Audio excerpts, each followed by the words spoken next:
அமெரிக்காக்கெல்லாம் போயிட்டீங்கன்னா சபைக்குள்ளேயே ஓரின சேர்க்கை, ஆணுக்கு ஆணுக்கும் கல்யாணம், பெண்ணுக்கும் பெண்ணுக்கும் கல்யாணம் பண்ணி வைக்காட்டி பாஸ்டருக்கு ஜெயில். பாஸ்டர் நல்ல வேலை இப்போ ட்ரம்ப் வந்திருக்கிறாப்புல, வந்துட்டு கொஞ்சம் நிறுத்தி வச்சிருக்கிறாப்புல அது எல்லாத்தையும். அதுக்கு முன்னாடி 8 வருஷம் 4 வருஷம் தலை விரிச்சு ஆடினாங்க எல்லாம். ஏன் ட்ரம்ப்பை யாருக்கும் பிடிக்க மாட்டேன்னு தெரியுமா? பாருங்க, அவர் வாழ்நாளெல்லாம் மோசமாக வாழ்ந்தார், அவர் லைஃப் அதை விட்டுருங்க. இங்கே நம்ம எல்லாம் ரொம்ப மோசமாக வாழ்ந்தவங்க தான். நம்ம அவர் அந்த ஆளை சொல்கிறதுக்கு நமக்கு ஒன்றும் தகுதி இல்லை. ஒரு 10 பைசா இல்லாமல் நம்ம பண்ண சேட்டை பெருஞ்சாட்டை. அந்த ஆள் இருக்கிறதுல கோடீஸ்வரன், அவன் சேட்டை பண்ணாமல் இருப்பானா? நம்மக்கிட்ட காசே இல்லை, நம்ம பண்ணுற சேட்டை அவ்வளோ மோசம். சரி, நான் அந்த ஆளுக்கு வக்காலத்து வாங்கலை.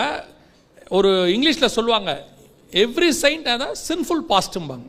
எல்லா பரிசுத்தவான்களுக்கும் ஒரு பாவமான இறந்த காலம் இருக்கும். அங்கேருந்தா நம்ம எல்லாரும் வந்தோம். ஆனால் இப்போ அந்த ஆள் பார்த்தீங்கன்னா பியூர் ஸ்பிரிச்சுவல் ஆகிட்டாரு. என்ன திடீர்னு ஸ்பிரிச்சுவல் ஆகிட்டாருன்னு பார்த்தா, ஒரு எலெக்ஷனுக்கு முன்னாடி அவரை ஷூட் பண்ணிட்டாங்க.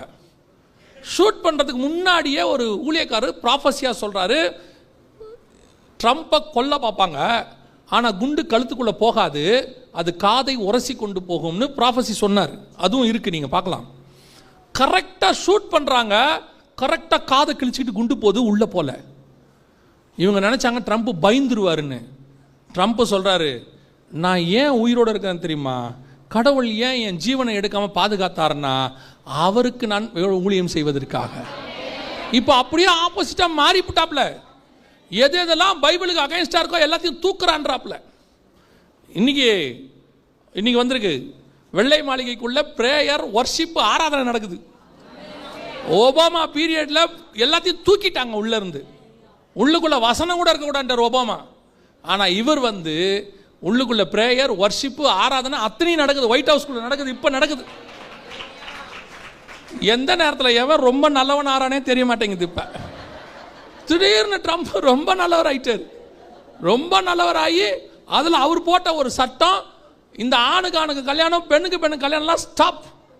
2 பேர் தான், ஆண் ஒன்று பெண் ஒன்று. ஆண் பெண்ணை கல்யாணம் பண்ண, பெண் ஆணை கல்யாணம் பண்ண, அவ்வளோதான்ட்டார், வேலை முடிஞ்சு. அவர் வந்துட்டாரு. அந்த சேட்டை இங்கே இருக்கு, நம்ம நாட்டில் இருக்கு, பல நாட்டில் இருக்கு, பண்ணிட்டு இருக்கிறாங்க.